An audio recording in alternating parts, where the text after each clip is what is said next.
Queridos irmãos, eu queria convidar vocês a abrirem comigo o Evangelho de Lucas.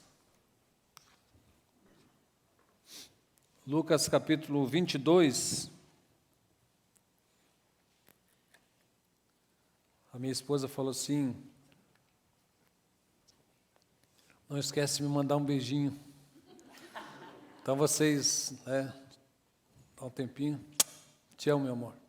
Graças a Deus ela está melhor. Ela fez a cirurgia essa semana, tirou a vesícula, né? Então ela está com um vazio físico, mas ela está bem, graças a Deus. Ela esteve até ontem com algumas dores, mas hoje de manhã cedo, eu perguntei para ela como ela estava, ela disse que estava bem, graças a Deus. Lembrei, ufa. Vamos lá, Lucas capítulo 22, todos encontraram? Vai estar projetado aqui. Versículo 31 diz assim: Simão, Simão, eis que Satanás vos reclamou para vos peneirar como trigo. Eu, porém, roguei por ti, para que a tua fé não desfaleça. Tu, pois, quando te converteres, fortalece os teus irmãos.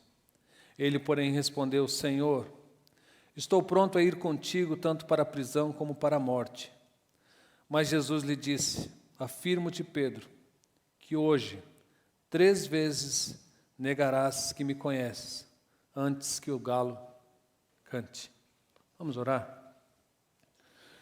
Senhor Deus, obrigado por esse momento de culto, onde nós podemos adorar o Teu santo nome, dizer que nós somos gratos, como nós falamos, gratos pela Tua graça, gratos por todas as coisas que o Senhor tem feito, por todos os sims do Senhor nas nossas vidas, mas também pelos nãos, pelos espere. Ó Deus, nós temos aprendido tanto com o Senhor. Tem sido dias difíceis, mas esses dias difíceis ainda assim o Senhor tem os usado, Deus, para moldar o nosso coração, o nosso caráter, para nos fazer conhecer melhor o Senhor, como nós vimos isso semana retrasada. Ó Deus, obrigado porque pelas provações o Senhor tem transformado as nossas vidas, ó Pai. E nós somos muito gratos porque isso demonstra o amor do Senhor por cada um de nós. Pai, obrigado por esse tempo agora da palavra, Senhor, onde nós podemos nos debruçar diante dela e tirar dela, Senhor, aquelas verdades espirituais que vêm do Senhor. Ela é inspirada por Ti, ó Deus, ela tem a palavra do Senhor. E nós queremos, ó Deus, aprender contigo, nós queremos ser moldados pelo Senhor através dela, Senhor. Fala ao nosso coração, prepara o coração de todos aqueles que estão aqui, aqueles que estão em casa, ó Deus, que consigam se concentrar, apesar, muitas vezes, da dificuldade disso em casa. Mas nós pedimos a graça do Senhor mais uma vez sobre as nossas vidas, para que a Tua palavra dê frutos no nosso coração e mude a nossa atitude, os nossos pensamentos, a nossa vida, Senhor. Nós pedimos isso para que o Teu nome seja glorificado, Deus, em nome de Jesus, Senhor. Amém. Simão, Simão. Quem era Simão Pedro, né? Um homem de uma personalidade forte, um homem de uma personalidade impulsiva, que muitas vezes tomava atitude sem pensar muito, né? Sem refletir muito pelas consequências. Pedro era um homem arrojado, Pedro era um homem até mesmo ousado. Mateus capítulo 14 conta uma história que vocês já conhecem provavelmente, onde os discípulos estão no barco e o mar está agitado, as ondas batendo contra aquele barco, e lá dentro os pescadores, né, os discípulos, a maioria deles pescadores, assustados com tudo aquilo que estava acontecendo, de repente eles enxergam no mar, sobre as águas, alguém que eles não sabiam se era uma pessoa, se era um fantasma, o que era. Aí de repente Jesus fala: sou eu. Aí eles perguntam, aí Pedro, né, o ousado Pedro, diz assim: Senhor, se és tu, manda eu ir contigo. Aí Jesus disse: então vem. Aí vocês tentem imaginar um homem num barco, caindo para um lado, para o outro, quase virando, e esse homem coloca o pé para fora do barco, onde aqui estava fixo, aqui onde tinha piso, de repente colocar sobre as águas agitadas. Você tem ideia do que é isso? Uma coisa é nós lemos isso agora, depois de 2000 anos, e observamos como um registro, como algo que está escrito, mas outra coisa é você estar lá no barco, na hora, e colocar o pé para fora e andar sobre as águas. Isso era Pedro, ousado como sempre. E Pedro não só era ousado, não só era impulsivo, às vezes precipitado, às vezes fazia coisas que depois lá na frente ele via que estava tudo errado. Tem aquele provérbio que diz que não é bom proceder sem refletir e peca quem é precipitado. Pedro não conhecia muito bem esse provérbio. Mas Pedro era assim. Mas ao mesmo tempo Pedro também era humilde, Pedro era simples, Pedro era verdadeiro. Verdadeiro. Se tem um cara que iria falar para você o que ele pensa a teu respeito, é ele mesmo. Ele não era de ficar escondendo, de ficar fazendo de conta. Não, Pedro era sincero. Pedro falava o que vinha na sua cabeça. Agora, uma característica que eu vejo muito nos evangelhos a respeito de Pedro, é que Pedro era um cara muito intenso. Muito intenso. Pedro vivia para valer, dia após dia. Pedro não usufruía pela metade. Pedro se entregava plenamente, plenamente. Às vezes era conduzido pelas suas emoções, às vezes era conduzido pelo seu coração enganoso, mas ele era intenso. Ele aproveitava tudo. Agora, por outro lado, Pedro foi um dos primeiros discípulos a entregar absolutamente tudo para seguir um homem, sem ter muita certeza de quem ele era. Como eu falei, é fácil agora nós olharmos para a história e ver que aquele homem que disse para Pedro, larga tudo que tu tens, siga-me. Nós sabemos hoje que ele era Jesus. Mas Pedro não tinha essa certeza. Alguém bate na sua porta e fala, Luísa, segue-me. Abandona tudo e segue-me. E Pedro fez isso. Pedro não olhou para trás, Pedro não se arrependeu. Pedro teve alguns privilégios, né? Ele era dentro daquele trio, daquele grupo que andava mais próximo de Jesus. Ele, Tiago, João. Então ele esteve mais próximo de Jesus, ele teve um pouco mais de intimidade com Jesus. Pedro vivenciou muitos ensinos de Jesus. Pedro viu muitos milagres de Jesus. Ele sabia de muitas coisas, inclusive destas coisas que estavam para acontecer nesse dia. Ele já sabia de tudo que iria acontecer. Ele já tinha sido alertado por Jesus várias vezes. E nesse momento, queridos, nesse momento do texto, era um momento tenso, era um momento difícil, era um momento de apreensão, sabe por quê? Porque aqui nós estamos há horas, não há dias, há horas de Jesus ser preso, julgado de uma forma totalmente injusta. Isso aqui era na quinta-feira, na sexta-feira, Jesus já tinha sido crucificado. E Jesus sabia o que ia acontecer. Então era um momento, principalmente para Jesus, muito difícil. Nós precisamos lembrar que Jesus era 100% Deus e 100% homem. Quando ele fala, Senhor, se possível, afasta de mim esse cálice, era o homem por dentro gemendo, com agonia, com a expectativa do que viria a acontecer. E esse era o momento onde Jesus olha para Pedro no versículo 31 e diz, Simão, Simão, presta atenção no que eu vou te falar. O que eu vou te dizer é algo muito importante. Muito importante. Aliás, Pedro, eu vou falar algumas coisas para você que não é de conhecimento humano. Você não está entendendo o que está acontecendo. E você nem pode entender. Porque isso aqui é uma realidade espiritual. E no conhecimento sobrenatural de Jesus, no conhecimento, no entendimento, a onisciência de Jesus, sabia que existia uma realidade espiritual onde Satanás queria provar a fé dos discípulos. Satanás pede autorização para provar, para tentar a vida dos discípulos, para peneirar a vida dos discípulos. E isso aqui lembra muito, é muito semelhante ao que aconteceu lá com Jó, capítulo 1, lembra? Eu preguei umas 3, 4 semanas atrás sobre Jó. Onde Satanás, para provar a vida de Jó, tem a autorização de Deus para isso, porque até para isso ele precisa de autorização. E aqui é a mesma coisa. Satanás já tinha recebido a autorização de Deus, da parte de Deus, para peneirar os discípulos. Peneirar, até então o que eles conheciam de peneirar é aquela peneira, né, que você coloca os grãos ali, aí você dá uma sacudida e joga para cima e passa o vento e leva as impurezas e sobra o quê? A semente boa. É isso que Satanás queria fazer.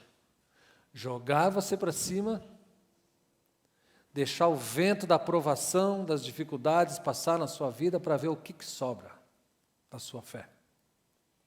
É isso que ele queria fazer com os discípulos. Jesus disse: Satanás já tem autorização, Pedro. E ele vai provar você. Ele vai tentar vocês. E essa realidade espiritual, eu quero abrir um parênteses agora para nossas vidas. Ser provado na fé por Satanás não era um péssimo privilégio apenas de Pedro ou dos discípulos. Todos nós passamos por isso. Se você esquece dessa realidade, eu estou nessa manhã aqui diante da palavra lembrando você disso. Olha o que diz Efésios capítulo 6, versículo 11.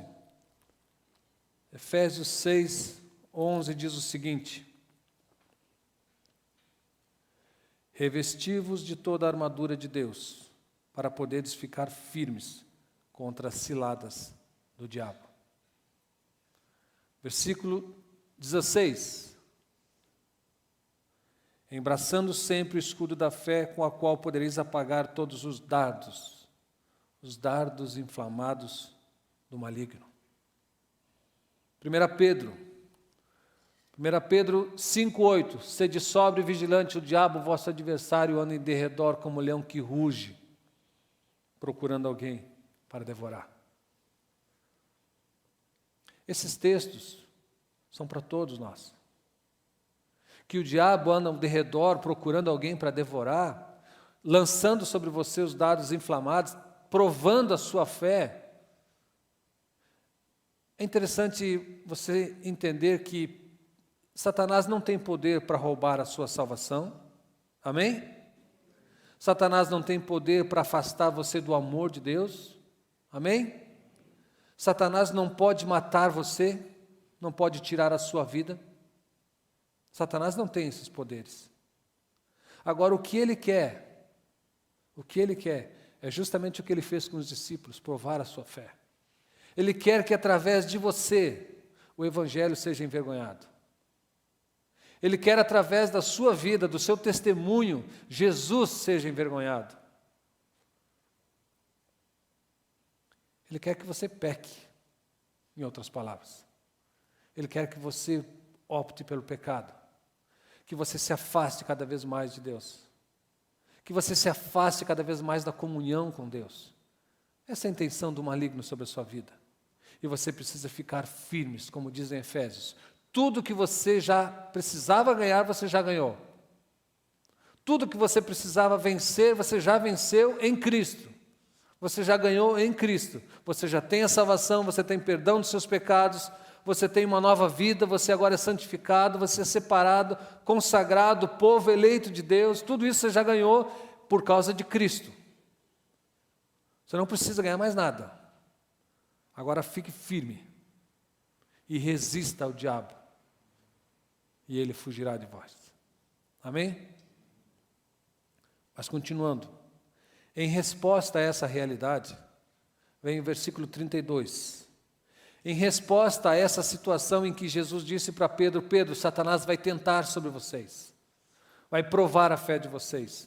Jesus fala assim: mas, porém, diante disso que eu estou falando para você, diante dessa realidade espiritual que o diabo vai tentar você, eu roguei por você.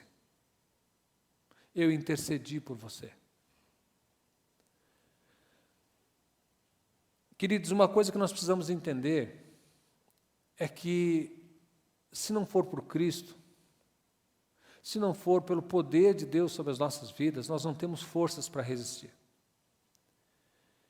E Jesus sabia muito bem disso. E era esse alerta para Pedro: Pedro, eu intercedi por você. Vocês conseguem entender o cuidado de Jesus pela vida de Pedro? Vocês conseguem entender que quem estava a perigo aqui não era Pedro. Quem ia ser preso, quem iria ser sacrificado numa cruz, quem iria ser morto numa cruz, não era Pedro. Se alguém aqui estava vivendo um momento mais difícil, era Jesus. E com quem que Jesus estava preocupado? Com Pedro. Diante de tudo que ele iria passar, ainda assim, o amor incondicional estava se manifestando na vida de Pedro. Pedro, eu estou preocupado contigo. Contigo. Por isso que eu roguei, por isso que eu orei por você. É interessante, Romanos capítulo 8, versículo 26, fala que o Espírito Santo nos assiste nas nossas fraquezas, nas nossas dificuldades, e Ele intercede por nós, porque nós nem sabemos orar como convém. É o cuidado de Deus. Você está percebendo isso? É o cuidado de Deus sobre a tua vida. E Jesus intercedendo por Pedro. Se não for por Jesus, se não for pelo cuidado dEle, pelo poder dEle nas nossas vidas, nem salvação nós teríamos. Nós teríamos apenas uma vida de sobrevivência aqui nesse mundo e um inferno eterno nos aguardando. Mas o cuidado de Jesus, a intervenção de Jesus, vem para nos dar vida, para não só nos salvar da morte eterna, mas para nos dar vida em abundância. Amém? Aí vem o desastre, no versículo 33. Aí vem a declaração kamikaze, suicida. Olha o que Pedro fala: Senhor, eu entendo que o Senhor está preocupado comigo, eu entendo que o Senhor está intercedendo por mim, intercedeu, orou, mas, Senhor, fica tranquilo, eu estou pronto. Eu estou pronto para o que der e vier. Eu estou pronto para ir preso contigo se for necessário e até a morte se for necessário. Eu estou pronto. Você sabe o que significa no grego essa palavra que foi traduzida para pronto? Sabe o que significa? Pronto. Mesma coisa. Apto. Preparado. O que Pedro estava querendo dizer, em outras palavras, é: Senhor, tudo que eu precisava saber, tudo que eu precisava me capacitar, tudo que eu precisava entender para que eu pudesse enfrentar todas as dificuldades, eu já estou preparado, eu já tenho, eu estou pronto. Que ousadia! Essa autossuficiência de Pedro, e eu chamo ela de a ilusão da autossuficiência, era algo que provavelmente não estava no coração de Pedro como um sentimento pecaminoso. Ele não queria dizer: olha, eu sou bom, eu estou preparado, deixa comigo. Ele não teve essa intenção, eu não acredito nisso. Conhecendo Pedro do jeito que nós conhecemos, pelo Evangelho, lembra que eu falei que ele era uma pessoa intensa? Ele queria demonstrar o seu amor por Jesus e disse: Senhor, eu vou até a morte, se for preciso. Eu vou no teu lugar naquela cruz. Então essa intensidade da personalidade de Pedro levou ele a falar isso. Mas nós vamos ver daqui para frente que realmente era isso. Ele tinha a ilusão da autossuficiência. Essa expressão "estou pronto" é uma forma de você dizer: olha, eu não preciso. Eu não preciso, eu não dependo de absolutamente ninguém, muito menos do Senhor Jesus. A autossuficiência, ela é boa. No mundo que nós vivemos, essa palavra autossuficiência, ela tem uma característica positiva. Nessa sociedade pós-moderna, você precisa ser autossuficiente, independente. Aliás, toda a força, toda a capacidade que você precisa ter para enfrentar as dificuldades estão dentro de você. Não é isso que você ouve? Você é capaz, você pode, você não precisa depender de ninguém. Aí começa aqueles pensamentos de independência, de autossuficiência. Então, na sociedade que nós vivemos, essa palavra é uma palavra bem vista, bem aceita. Mas a autossuficiência, ela pode nos levar a orgulho, presunção, soberba.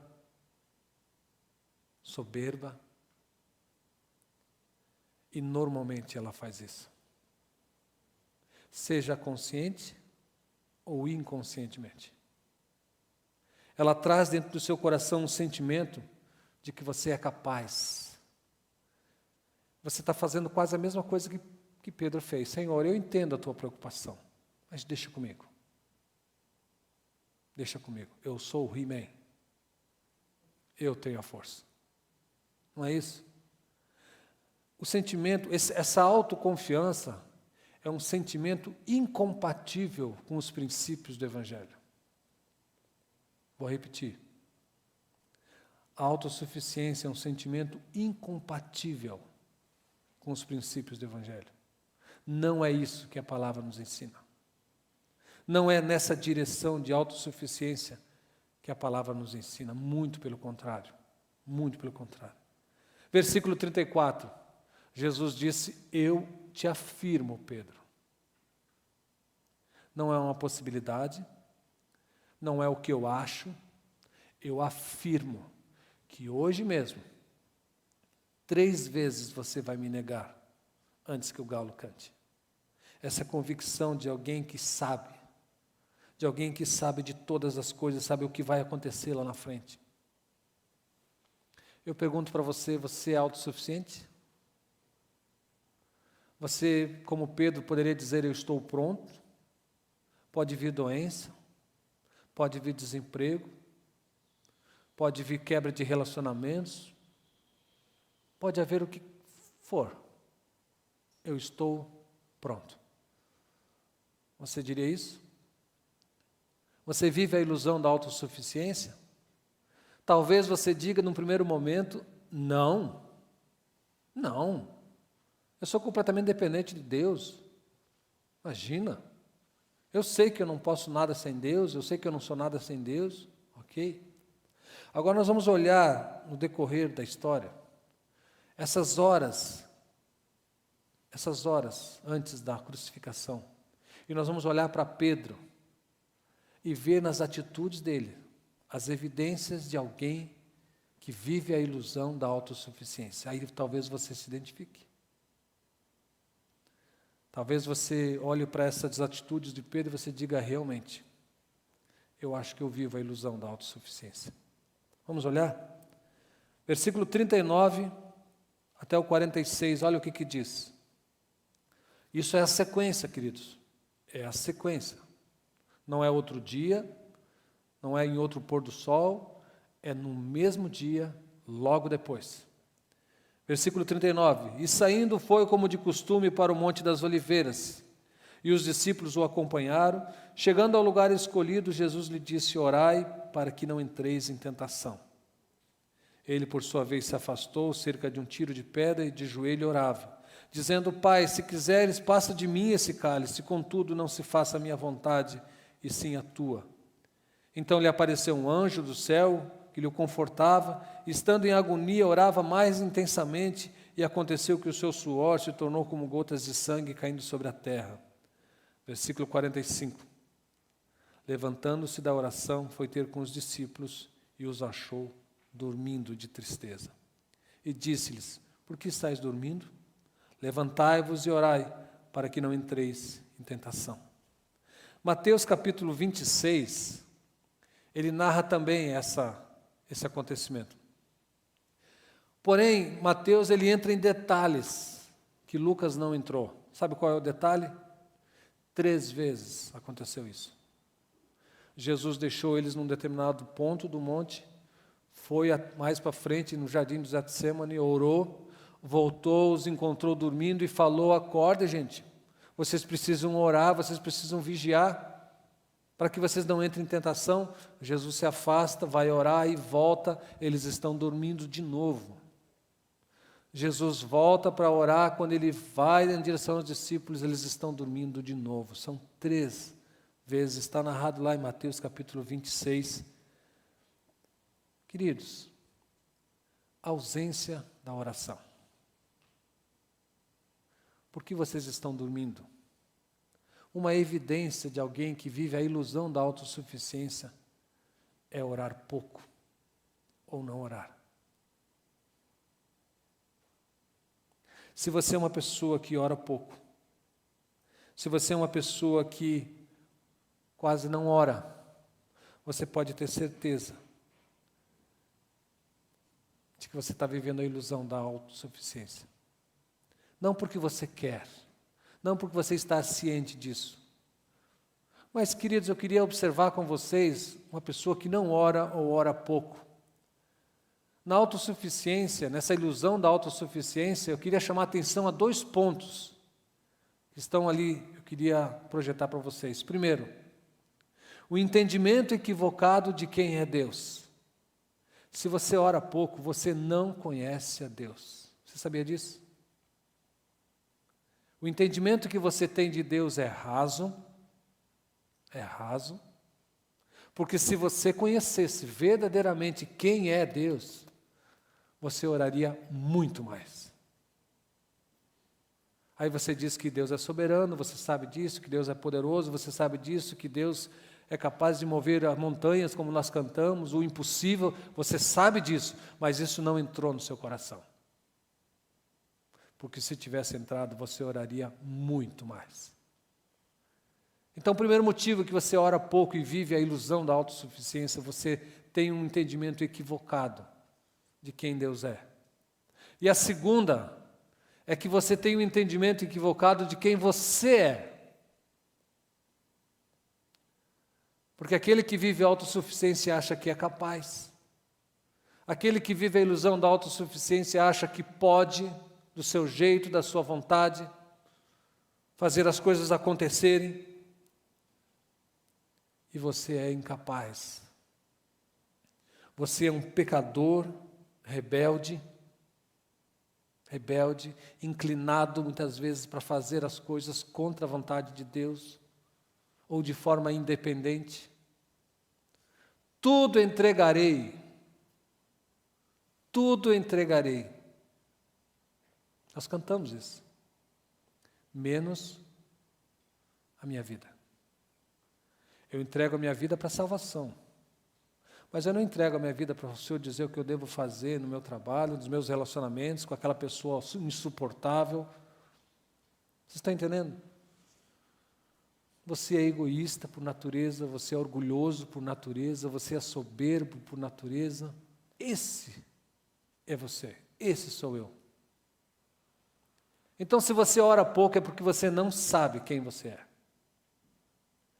João capítulo 15, versículo 5, tem uma declaração que diz assim, Jesus disse: sem mim nada podeis fazer.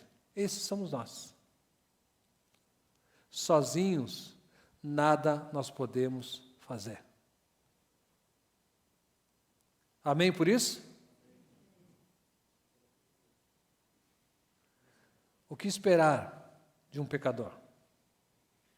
Pecado.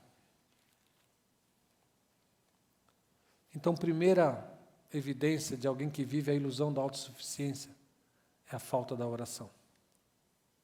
E eu quero dizer para vocês que você orar pouco, preste atenção no que eu vou falar agora, você orar pouco ou não orar, isso fala muito a respeito da tua fé.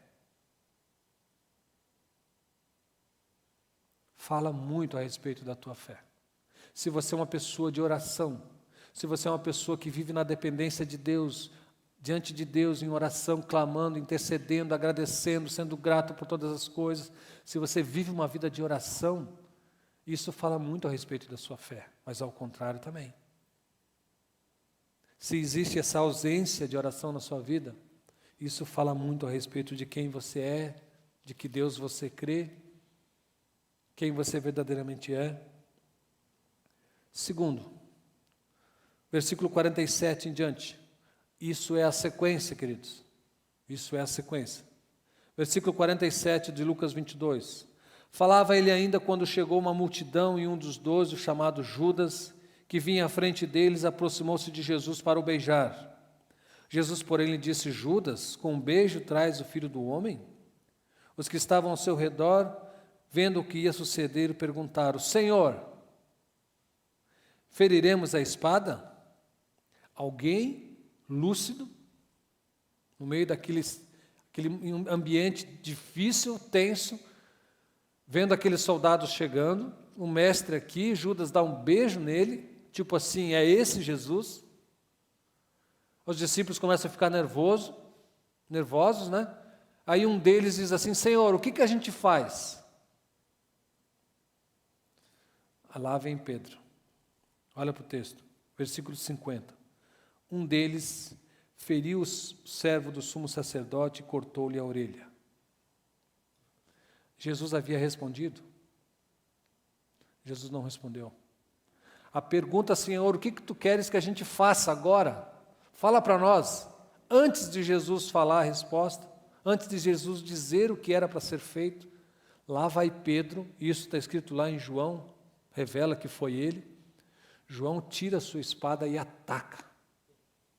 Corta a orelha de Malco. Ele e o Mike Tyson, né? Queridos, a segunda evidência de quem vive a ilusão da autossuficiência é justamente não submeter-se à palavra de Deus. Por favor, espera. Jesus vai te responder. Jesus vai dizer o que você deve fazer. Aliás, a palavra dele diz o que você deve fazer. Não haja por conta própria. Não faça aquilo que vem na tua cabeça.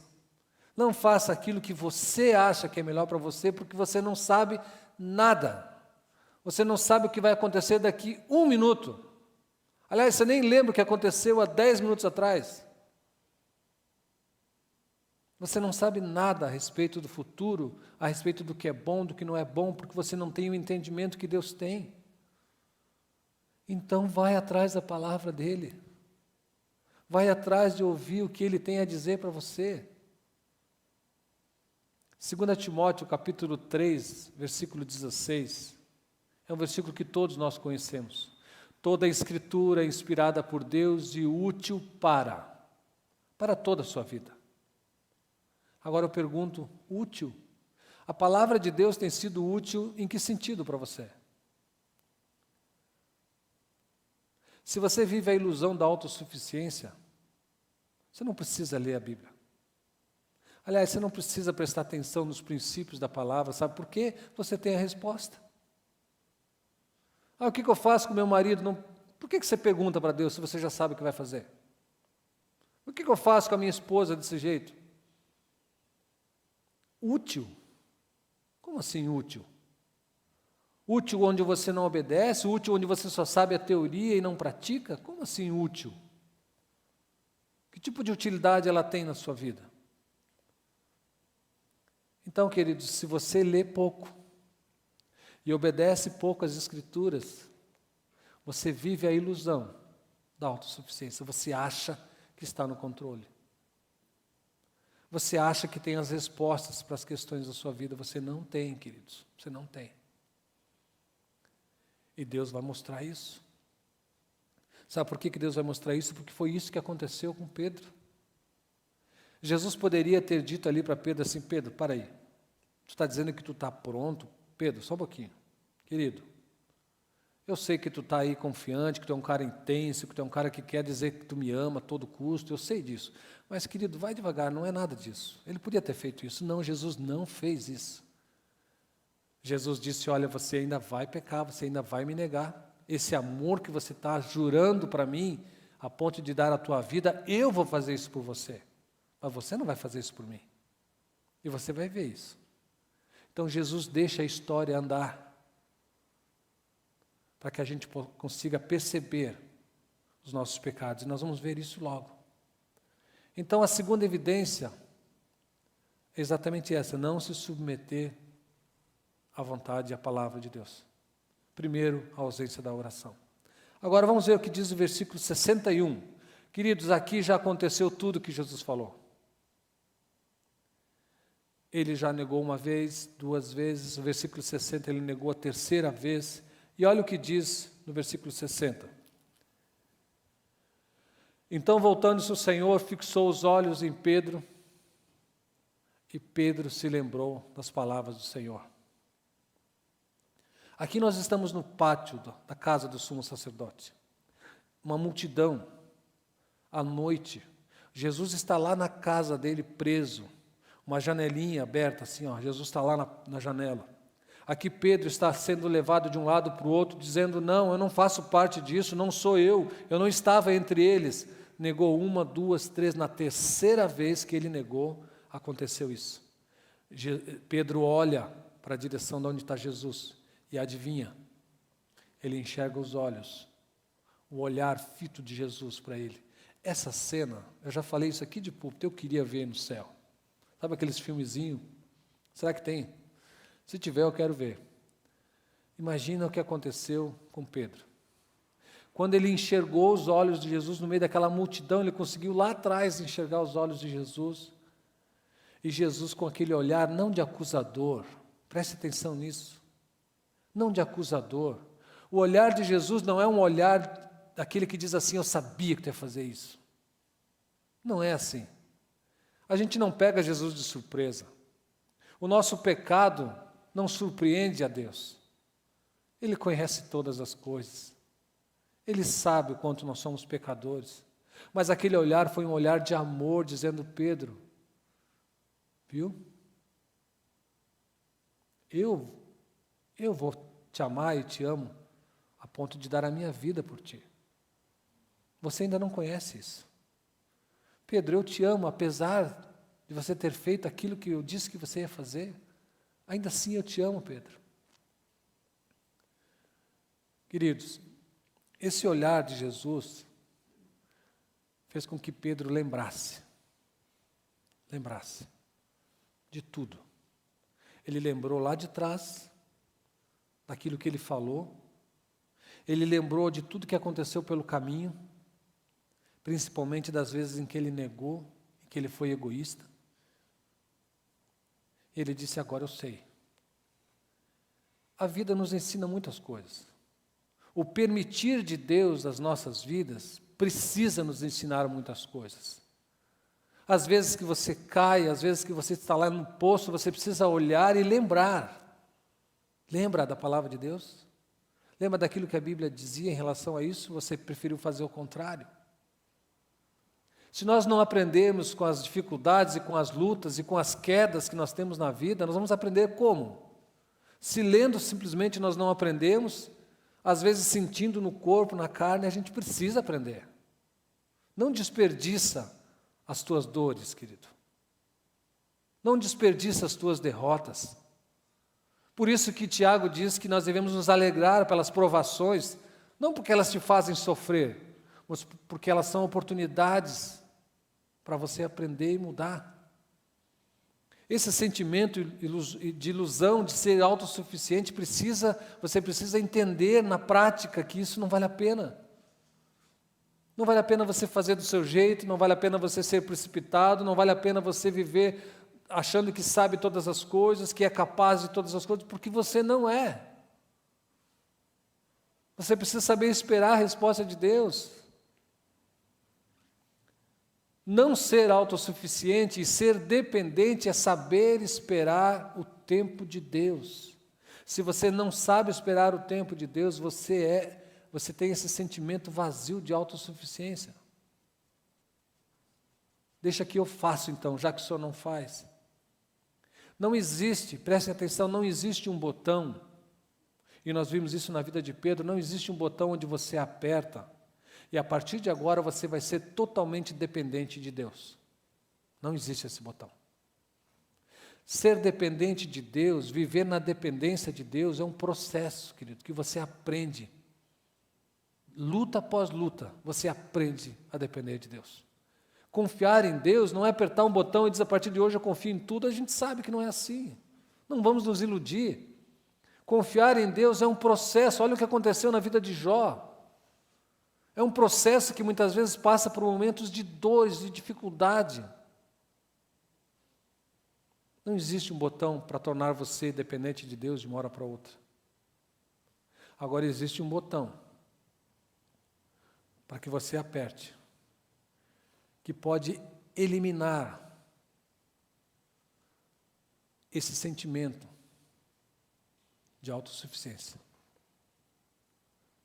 Esse botão está no versículo 62,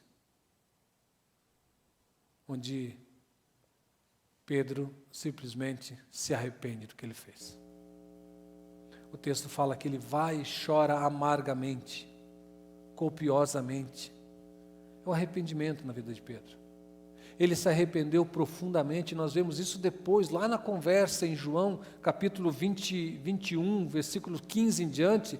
Lá é o momento a seguir, onde Jesus conversa com Pedro.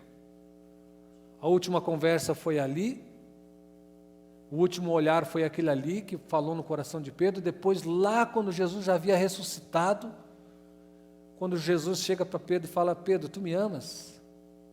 Tu me amas? Tu me amas?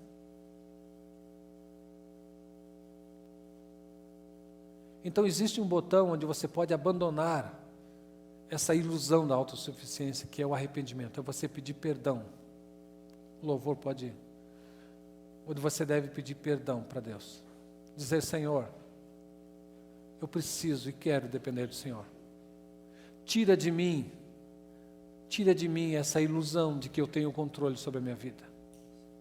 Tira de mim esse falso sentimento de que eu posso, de que eu consigo sem o Senhor. Isso você pode apertar no botão do arrependimento, sincero, honesto. Nós vamos cantar uma música agora que fala como eu dependo de Ti, é isso, né?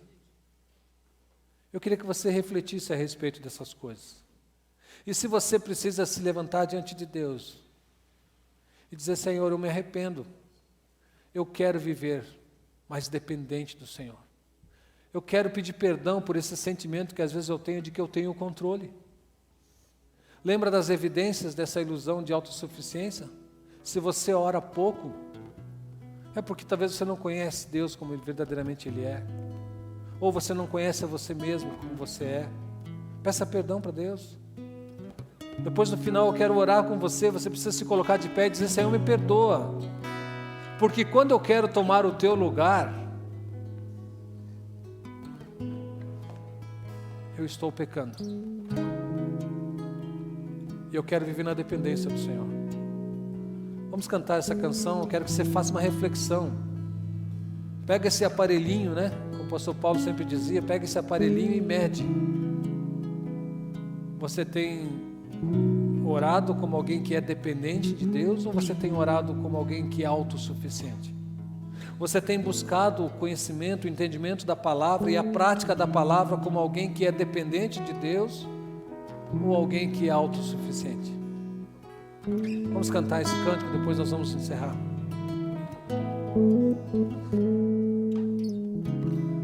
Louvar-te é bem mais do que eu mereço, adorar-te é mais profundo do que pensei, servir-te é tudo que eu espero, o que eu mais quero é estar junto a Ti, derramar perante Ti os meus anseios. Minha oferta nessa hora é a verdade, e Te mostrar os meus pequenos sonhos. Senhor, como eu dependo de Ti para me curar, para me ensinar o caminho que devo seguir. Podes me usar, Senhor, como bem queres, abra o meu coração.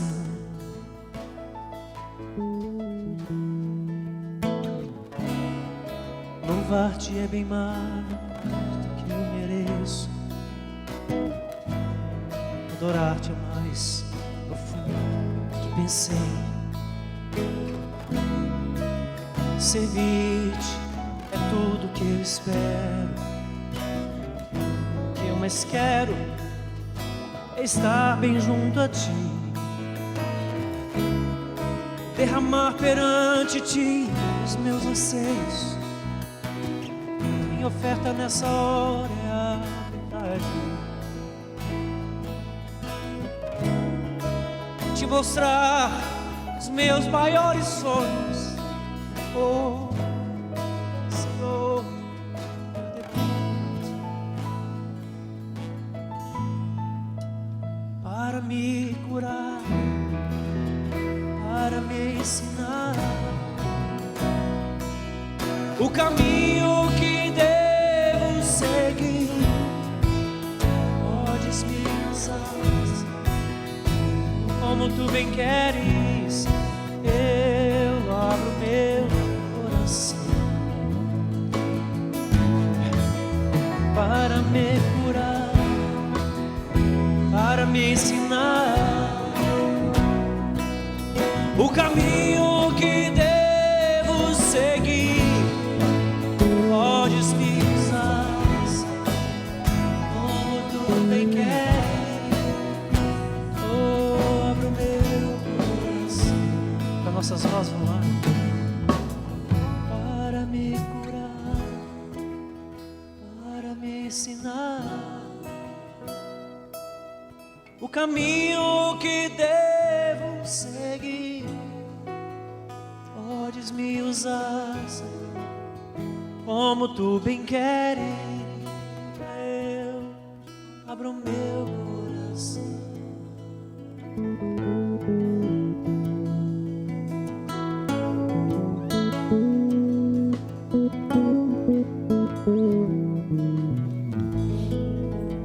Fecha os olhos. Senhor, tu me sondas e me conheces. Sabes quando me assento e quando me levanto. De longe penetras os meus pensamentos. Esquadrinhas o meu andar e o meu deitar e conheces todos os meus caminhos. Ainda a palavra não me chegou à língua e tu sabes, Senhor, e tu já a conheces toda. Tu me cercas por detrás e por diante. Tal conhecimento é maravilhoso demais para mim. Para onde me ausentarei do Senhor, do teu Espírito? Para onde fugirei da tua face? Tu me formaste no meu interior, tu me teceste no seio da minha mãe. Graças te dou, visto que por modo assombrosamente maravilhoso tu me formaste. As tuas obras são admiráveis, e a minha alma sabe muito bem. Os meus ossos não te foram encobertos quando no oculto fui formado e entretecido nas profundezas da terra. Os teus olhos me viram substância ainda informe, e no teu livro foram escritos todos os meus dias, cada um deles escritos e determinados, quando nenhum deles ainda havia. Ele é o Senhor da tua vida, Ele é o Senhor da tua história, Ele é aquele que tem a tua vida na sua mão. Graças a Deus por isso. Então, se hoje pela manhã é o momento de você reconhecer que você tem vivido muito mais por você mesmo do que por Ele, é momento de você pedir perdão, Senhor. Talvez a falta de oração tenha demonstrado isso. Talvez o pouco que você tem lido a palavra de Deus tenha demonstrado isso. Então eu queria que você se colocasse de pé e orasse comigo pedindo: Senhor, me perdoa. Eu quero aprender a viver dependente do Senhor. Se coloca de pé e diz: Senhor, eu reconheço isso. E queridos, eu quero orar com vocês também. Essa palavra me fez refletir muito a respeito da minha vida com Deus, do meu tempo de oração, do meu tempo da palavra, não para preparar a pregação, para preparar algum tipo de ensino, mas para a minha própria vida. E como nós falamos, isso fala muito a nosso respeito, isso fala muito a respeito da nossa fé.